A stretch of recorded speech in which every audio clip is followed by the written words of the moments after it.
I'm here today to tell you, if we're really going to get to the heart of well-being, we have to be thinking about relationships. We need to be thinking about the connection, not only of relationships, teachers and students, but students to each other, and students and teachers to the land and to the environment. So I want to start off by quoting a Mohawk elder that I heard a long time ago. His name is Tom Porter. And Tom spoke about, he's a Mohawk elder from Akwesasne, and he talked about how his grandmother had so many teachings for him. And one of them was one I want you to really think about, and that is our children are our sacred ones. That it's a sacred responsibility of a community to raise our children. Can you imagine if we had that as our guiding premise, that our children are the sacred ones? Also, our First Nations languages very often are action verbs rather than just static nouns. So the word for child in some of our Indigenous language means he or she who has the light within. So I'm going to ask you to think today about our role as educators, and thinking about our role is to look after and be with the sacred ones, and that our role is to engage them in their education, excite them, and see that light within shine. I think if we did truly think like that, then that we would move.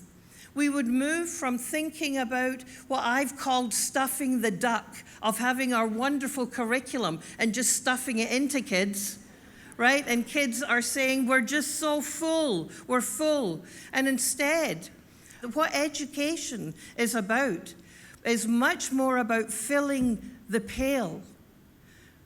No, it's about lighting the fire. So how can we light the fire, and how can we then think about well-being? Because I'll tell you, we are seeing more and more challenges with our kids. So when we're talking about mental well-being, and that's what I'm going to focus a bit on, what are we actually talking about? So the World Health Organization says that mental well-being is a state of well-being in which an individual realizes his or her own potential, can cope with the normal stresses of life. I want to come back to that. Can work productively and fruitfully, and is able to make a contribution to his or her community. It's more than the absence of illness, it's about flourishing. But for us in Ontario, we've got a challenge. And I'm going to be a bit provocative in what my comments are. But when the CAMH, the Centre for Addiction and Mental Health, did a survey, and they do it every couple of years, what they've found between 2013 and 2015 is that kids are reporting more anxiety and overwhelming difficulties. So it increased significantly, if you just look at the top line, from 24 to 34%. And serious psychological distress was about 14%. And the front page of the Toronto Star, almost half of Ontario's youth miss school because of anxiety, a study is suggesting. But here's the good news. The good news is we are finding that schools can absolutely help children with those issues. When the children and the staff are reporting poor school climate in terms of relationships, when it's poor, the emotional difficulties are higher. When school relationships and connections are high, look at how low the difficulties with emotional. The one hand is at the school level, the other, on the other side of the graph, is how students themselves report. So what are our students saying? The way I read it is they are saying, you make a difference. That the relationships that are built when students are learning in a positive school climate affects their mental health in a positive direction, but also in a negative direction as well. So when we think about this new revolution, that well-being is going to be as important as achievement, what? well-being is going to be as important as achievement, then we really need to be thinking about, how does this make a teacher feel in terms of their sense of meaning and purpose? How can we support teachers who may have thought of themselves as a content deliverer? As an example, our ministry has asked all across the province, tell us, when you hear about well-being, what does it mean to you? What resonates? So what people said was really important is to have a sense of self and spirit, to have physical and emotional safety. It's not enough just to have physical safety, to have a sense of belonging. If we can accomplish one thing, and that every learner and every staff has a sense of belonging in education, we will bring the stress levels down. Because when you have a sense of belonging, your oxytocin is high, and that neutralizes cortisol. You can't belong and be stressed equally at the same time. Meaningful learning experiences. Well-being is about learning. Well-being is about achievement and feeling good. I can do this. It's not just about, there, dear, I affirm you. You breathe in and out all day long. Have a sticker. It's about actually frickin' doing well. Supportive relationships and healthy minds and bodies. We have a brilliant early years pedagogy called How Does Learning Happen? And in that document, you see at the foundation is, are you creating the learning environment where they have this sense of belonging? Are children experiencing engagement in their learning? There's this funny thing in the positive psychology world that we've known for so long, that when you're engaged in something that you really like, you do pretty well on it, right? So when you've got play-based learning, and all learning, I say, should be play-based learning, exploration of what I know, what I need to know, what I don't know. An sense of expression is also hugely important. This is requiring us to really stop and ask ourselves, what is our view of the child? What is our image of the child? Because the language that we use has a huge, huge impact. So do we think of children as empty vessels that we write all of our wonderful adult knowledge on? Or do we see them as competent, capable, creative, full of lots and lots of potential? We are going to need thinkers. We're going to need people who deal with conflict well. We're going to need to deal with kids who deal with failing well. We know that kids need to be active, they need to be physically, they need to be play, and so we should never, ever, ever, ever take away recess. Have another consequence, but don't take away, because what we know is that when kids are out and running and doing those exercises, they're releasing BDNF, which is brain-derived it's miracle grow for the brain. They're going to come in better learners if you let them play. We have to be thinking about the whole child, the social and emotional development. And we don't have to just bring in social and emotional development when a kid has a problem. We should be building the social and emotional development skills of kids, starting in our full day of learning, but continuing on.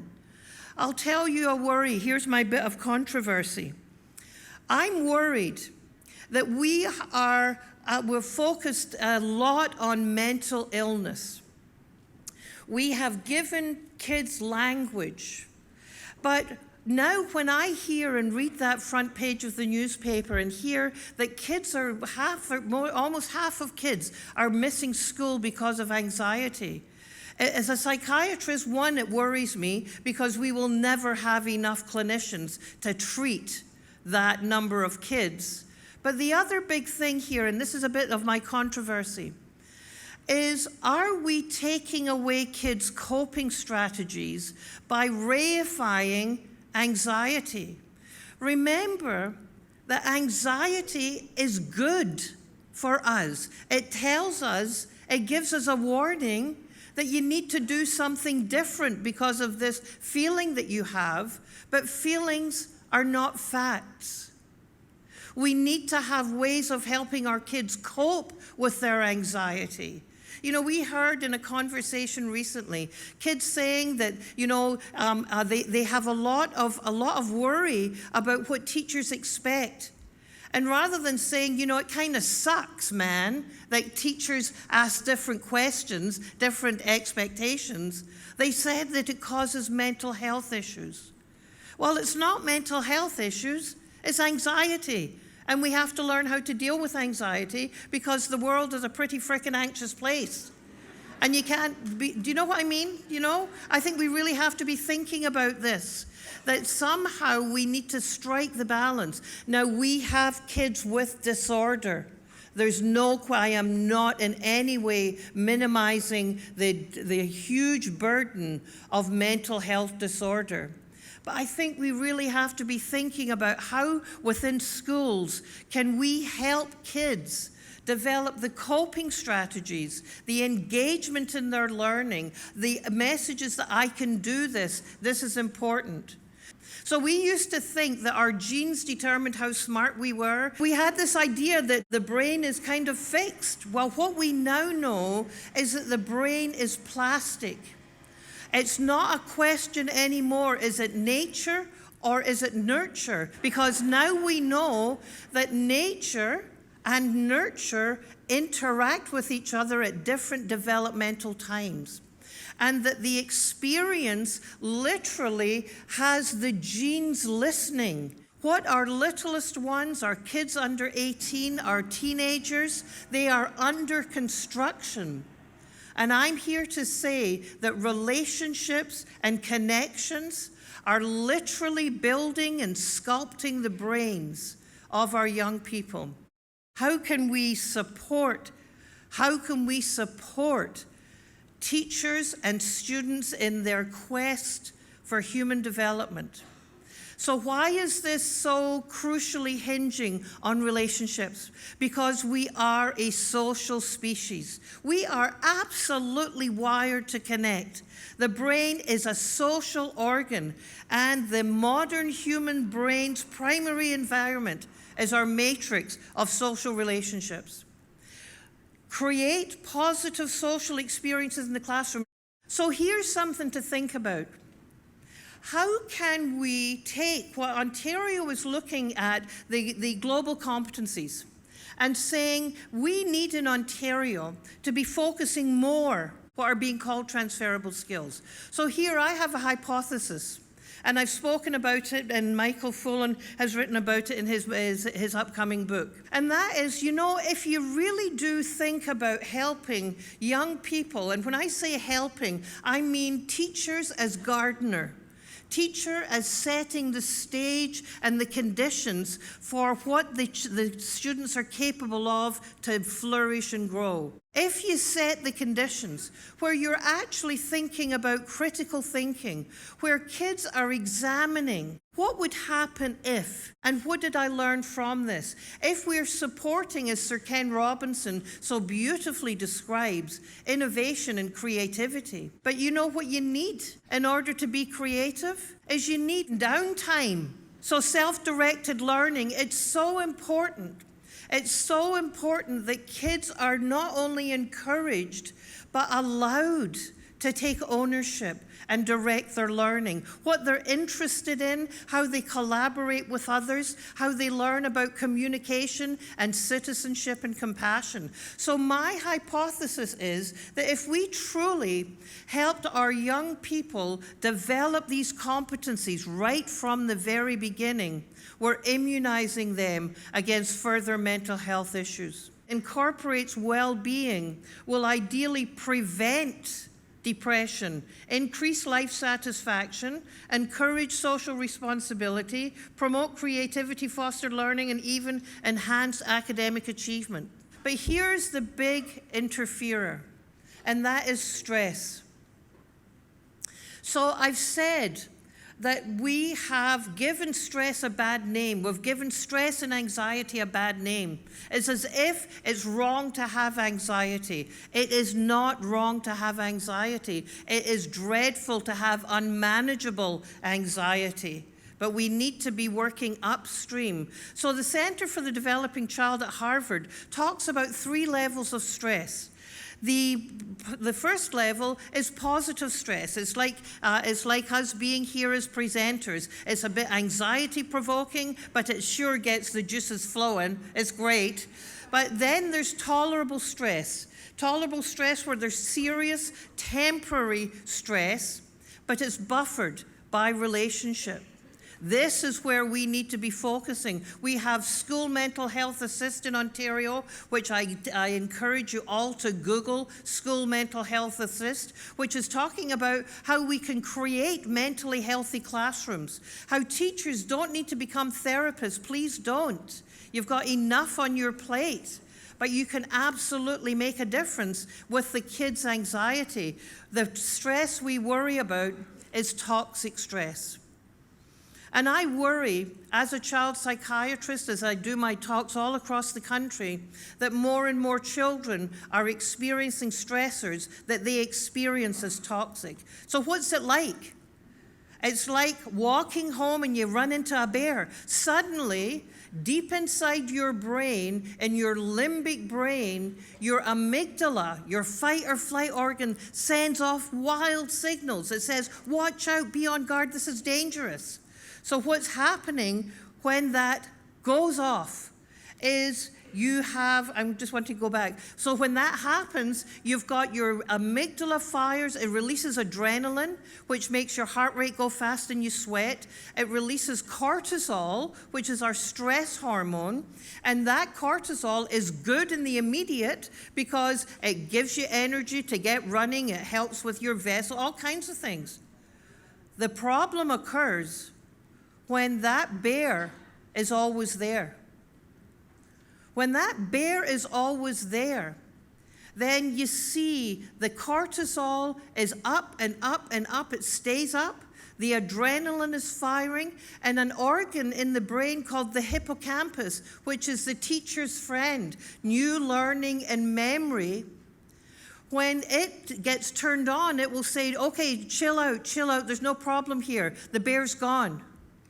But when the bear is always there, when our kids are always feeling incredible stress and pressure, when the bully is always in the classroom, when the teachers are feeling pressure and pressure and pressure, that stress creates this behavioral cluster.